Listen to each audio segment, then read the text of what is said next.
नमस्ते दोस्तों, कैसे आप सब। आज जो मैं आपके साथ वीडियो शेयर कर रही हूँ एक फ्रूट कॉकटेल केक की वीडियो है, जिसको मैंने 8 इंच के टिन में बेक करा था और ये 1.5 किलो का केक है।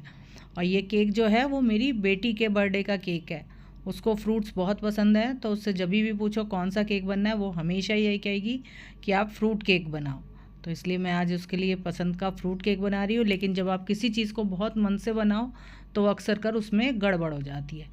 इस केक में स्टार्टिंग से ही गड़बड़ हो गई। इसको आप देख रहे हो, एक कोना टूटा हुआ है। ये मेरे बेटे का हाथ लग गया तो केक का एक कोना टूट गया। अब बाद में जब मैं इसकी केक को इसको तैयार करके इसको बोर्ड पे शिफ्ट करने लगी, ये केक टर्न टेबल पे से उतर के ही नहीं आया, काफ़ी हद तक ये टूट गया। फिर मैंने इसको बड़ी मुश्किल से संभाला। वो तो अब बहुत सारे केक बना चुकी थी, इसलिए कॉन्फिडेंस आ गया कि हाँ, इसको मैं संभाल सकती हूँ। नहीं तो ऐसा एक बार दिक्कत मेरे साथ स्टार्टिंग में ही हुई थी। तब मैंने इसको, अगर ऐसे मेरा केक वो बिखर गया था पूरा, तो तब तो हाथ पैर फूल गए थे कि अब इसको कैसे संभालूँ। लेकिन अब यह है कि काफ़ी केक बनाने के बाद पता चल गया है कि आप किस तरह से इसको संभाल सकते हैं। अब यहाँ तक लेयरिंग वगैरह में तो केक बढ़िया बन रहा था। इसकी लेयर भी एकदम सुपर सॉफ्ट थी, सब कुछ बढ़िया था। लेकिन पता नहीं क्या हुआ, जब मैंने इसको बोर्ड पे शिफ्ट करने लगी तो ये उतर के ही नहीं आया। फिर मैंने जब देखा कि केक किसी तरह उतर नहीं रहा है, 2 नाइफ़ भी यूज़ करे लेकिन ये उतर नहीं रहा था। फिर मैंने इसको थोड़ा सा टर्न टेबल सही थी रखा, थोड़ी सी देर फ्रिज में, थोड़ा सा सेट हुआ ये। फिर इसको धीरे धीरे करके, बिल्कुल धीरे धीरे, तब मैंने इसको उतारा। तब ये बड़ी मुश्किल से केक बोर्ड पे शिफ्ट हुआ। उसके बाद भी मैंने इसको थोड़ी सी देर फ्रिज में रख दिया कि जिससे ये आसानी से हम इस पे काम कर पाएँ। फिर जितना ये बिखर गया था उसको सबको आपस में सेट करा। फिर इसकी मैंने आइसिंग करी। खैर, लेकिन जब ऊपर से ये नहीं पता चल रहा है कि इस केक ने इतनी दिक्कत करी है। अब मैंने जो इसकी 2 लेयर करी थी, एक लेयर में डाला मैंने इसका ब्लूबेरी क्रश, अब दूसरी लेयर में डाला मैंने स्ट्रॉबेरी क्रश, जिससे हमारे केक में बहुत बढ़िया फ्रूट्स का फ्लेवर आए। और बीच में डाले मैंने भर भर के फ्रूट्स। केक कितना भी ख़राब बन गया लेकिन टेस्ट इसका इतना बढ़िया आया था, बच्चों को भी सबको बहुत पसंद आया केक कि बहुत टेस्टी बन रहा है। लेकिन थोड़ा सा मन उदास हो गया कि बहुत बढ़िया केक बनाने की कोशिश कर रही थी और अपने घर का ही केक इतना बिगड़ गया। एक टाइम तो ऐसा लगने लगा था कि इस केक को छोड़ के बाज़ार से केक लाना पड़ेगा, क्योंकि इतना ज़्यादा ये बिखर रहा था। लेकिन बाद में खैर संभल गया, किसी को भी नहीं पता चला कि हाँ, केक के साथ इतना ख़राब हो गया था। अभी तक तो एकदम बढ़िया केक जा रहा था, लग ही नहीं रहा था कि इतना ख़राब हो जाएगा। केक की बढ़िया से लेयरिंग होने के बाद इसको मैंने ऊपर से भी हल्का हल्का सा क्रीम लगा के क्रम कोट कर लिया। जितने सारे क्रम सेट हो जाए वो फिर बाद में फाइनल आइसिंग में क्रीम के साथ मिक्स नहीं हो। अब बस इसको मैंने थोड़ी सी देर टर्न टेबल पे उतार के धीरे धीरे करके फिर इसको फ्रिज में रख के सेट करा, जिससे काम करना इसको आसान हो गया था। अब मेरे को इसको क्रीम बनानी थी, उसके लिए मुझे बनानी थी हल्की सी स्किन कलर की क्रीम। तो पहले मैंने येलो ड्रॉप डाली, आधी ड्रॉप, और फिर इसके बाद मैंने डाली उसमें हल्का सा ऑरेंज का टस्ट लगाया, बिल्कुल हल्का सा टूथपिक से लगाया, और मेरी स्किन कलर की बढ़िया क्रीम बनके तैयार हो गई। अब मेरे को इसको केक पर सेट करना था, तो उसके लिए मैंने इसको पाइपिंग बैग में भरा। इससे पाइपिंग बैग से काम करना भी बहुत आसान हो जाता है और क्रीम भी बिल्कुल इवन लगती है। और इस टाइम तो मैं कोई रिस्क ले ही नहीं सकती थी केक के साथ, क्योंकि मेरा क्रीम पहले से ही काफ़ी ख़राब हो चुका था। तो इसलिए बिल्कुल संभल के और पूरी प्रिकॉशन लेते हुए मैंने काम करा। लेकिन इतनी प्रिकॉशन लेने के बाद भी ये क्रीम जो थी पंखे की हवा में हार्ड हो गई थी, और बिल्कुल भी जब मैं इसकी फाइनल आइसिंग कर रही थी तो फिनिशिंग नहीं आ रही थी।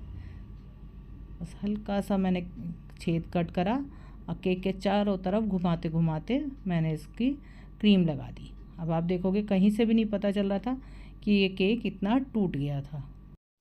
जब मेरे केक पर पूरी तरह से क्रीम अप्लाई हो गई तो मैंने एक पैलेट नाइफ़ लेकर इसके सारे किनारों को स्मूथ कर दिया। ये जैसे कहीं कहीं गैप बचे हुए हैं, एक पैलेट नाइफ़ से जब हम इसकी फिनिशिंग करते हैं तो ये अच्छे से स्मूथ हो जाते हैं, सारे गैप इसके फिल हो जाते हैं। तो एक बार पैलेट नाइफ़ से करा, उसके बाद स्क्रैपर से करेंगे इसके। अब आप देख रहे हो क्रीम हल्की हल्की सी फटी फटी सी हो रही है, तो मैंने इस पर ज़रा सा पानी स्प्रे करा और उसके बाद फिनिशिंग करी, तो ये आराम से फिनिशिंग में आ गई थी। बिल्कुल हल्का हल्का सा पानी स्प्रे करना है, ज़्यादा पानी नहीं करना है। अब एक स्क्रैपर लेकर मैंने उसको चला दिया तो काफ़ी हद तक इसमें फिनिशिंग आ गई थी। लेकिन अभी भी ये जो थे बबल्स दिखाई दे रहे थे, तो उसके लिए मैंने थोड़ा सा एक गिलास में करा गर्म पानी और उसमें नाइफ़ को डिप करती गई और इसकी फिनिशिंग करती रही। एक बार में आपकी कभी भी केक की फिनिशिंग नहीं होती, आपको कम से कम 2-3 बार ये स्टेप करने पड़ते हैं। स्क्रैपर से करो, फिर ऊपर का सरफेस क्लीन करो, फिर स्क्रैपर से करो, फिर ऊपर का सरफेस क्लीन करो, क्योंकि हम होम बेकर को इतने ज़्यादा ऑर्डर तो आते नहीं हैं कि हम एक साथ काफ़ी केक बना लें। जैसे बाज़ार वालों को तो काफ़ी केक बनाने होते हैं, जितने वो एक दिन में बनाते होंगे उतने तो हम एक महीने में भी नहीं बना पाते हैं। अब ये देखो मैं ग्लास में ले रखा है एकदम तेज़ गर्म पानी, उसमें हल्का सा नाइफ़ अपना डिप कर रही हूँ और इसको केक की साइड को फिनिश करती जा रही हूँ। हल्का सा नाइफ़ गर्म होने से केक एकदम स्मूथ होता चलता है। अगर कभी ऐसे गर्मी में क्रीम फटने लगे तो ऐसे एकदम जो हमारा केक है स्मूथ बन जाता है।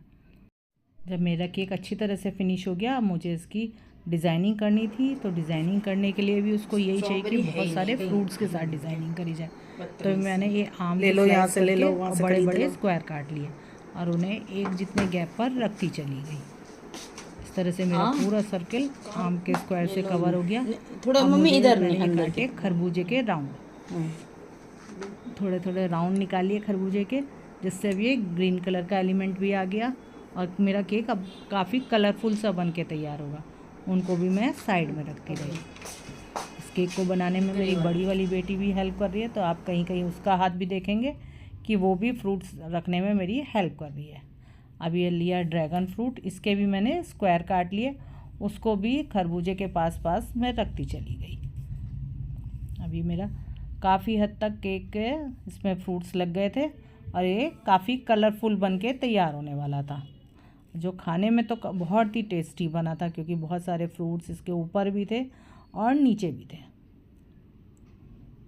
अभी ड्रैगन फ्रूट रखने के बाद अब मैंने इसमें लगाई ब्लूबेरी, उसको भी एक एक करके मैं साइडों में लगाती चली गई।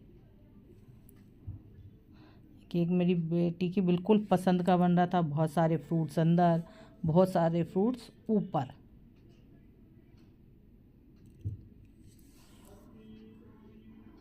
बस इसमें चारों तरफ मैंने जब ब्लूबेरी लगा दी, तो इसके बाद मेरे को अब इसको थोड़ा सा कलरफुल एलिमेंट और देने थे। देखो मेरी बेटी भी हेल्प कर रही है इसको बनाने में, बड़ी वाली। ये मेरी छोटी बेटी का बर्थडे का केक था, तो बड़ी वाली बेटी भी इसको बनाने में हेल्प कर रही है मेरी। सब ये चारों तरफ से अच्छे से फ्रूट्स लग गए पूरे हर जगह एक जैसे। तो फिर मैंने लिए थोड़े से अनार के डालने, जिससे इसको काफ़ी कलरफुल एलिमेंट मिल गया। अब वो भी साइड में मैं इसके लगाती रही, जहाँ जहाँ गैप दिखाई दिए वहाँ थोड़े थोड़े मैंने अनार के दाने लगा दिए। उससे एकदम से एक कलरफुल बन गया और केक उठ के आ गया था, बहुत सुंदर लगने लगा था, क्योंकि रेड, येलो, ग्रीन सब तरह के कलर इसमें आ गए थे। बस छोटी छोटी पुदीने की पत्तियाँ लेकर उसको भी मैंने इसमें कहीं कहीं लगा दिया, तो मेरा केक अब बन के बिल्कुल तैयार हो गया था, जो देखने में भी बहुत सुंदर लग रहा था और खाने में भी बहुत टेस्टी था। कोई देख के कह ही नहीं सकता था कि इसके साथ इतना बड़ा डिज़ास्टर हो गया था। ये अभी बिल्कुल ख़राब होते होते बचा था। एक टाइम तो मुझे यही लगने लगा था कि इस केक को छोड़ना पड़ेगा, बाज़ार से केक मंगाना पड़ेगा। तो वो जब मैंने अपनी बेटी को बताया कि बेटा ऐसा हो गया, तो वो कहने लगी मम्मी बाज़ार से केक मंगवाती तो मैं तो खाती ही नहीं उसको बिल्कुल भी, मुझे बाज़ार का केक पसंद ही नहीं है। अब ये देखिए केक मेरा कितना अच्छा बन के तैयार हुआ, एकदम सुंदर सा।